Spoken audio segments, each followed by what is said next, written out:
our capacity is insufficient. Our capacity is insufficient because we have 3 oncologists here, we have about 23 nurses, we have 4 medical officers, and then right now we have 1 fellow, but we are taking on another 3 in about 2 months' time. Okay? So for the pediatric specific team, it is not sufficient. We have a 40-bed dedicated ward for children with cancer, and it operates normally at more than 100% capacity. Now we are trying to keep it as free as possible because of COVID. So we've been discharging, and we only keep the very sick here because of COVID. But it is not enough. However, the good news is on our new multipurpose building that is in the strategic plan as a capital development project, there's an entire level for children to augment the one we already have. And the projected plan is 100 beds in total for everything. Surgical beds, medical beds, radiotherapy, eye care, 100 beds. So we hope that that is going to increase the capacity. Also, in terms of infrastructure. Also, there is a new human resource structure. Because one of the reasons we've been unable to take on new staff is because the human resource structure of the institution was restricted.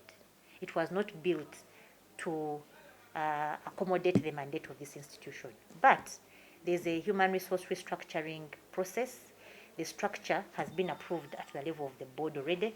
It is moving to the public service and so forth. So we hope with the new approved structure, the institution is able to hire more people to enable us to deliver on our mandate in pediatrics, because human resource constraint is a big challenge. But with regard to drugs, in terms of capacity of the institution, with the drugs we are not doing badly. We now have 80%, actually 90% of the drugs on the WHO essential medicines list for children, okay? And the WHO target is 80. So we are, at least there we've met the bar. And these drugs are available 80% of the time, okay? As opposed to before when it was less than 50% availability. So we are not where we should be, but certainly we are getting there. So the capacity. In terms of money, so how much do we need? Not costed, that I know of. Not costed, but the plans have been approved and we're embarking on this. And we are very happy that we have now an understanding with Nation Media Group, because the Pediatric Oncology Center of Excellence was an unfunded priority. It's part of capital development, meaning that every year they give you some funds to audit every year. But with our campaign, with the Nation Media Group, to build this center of excellence, already 2 billion has been projected.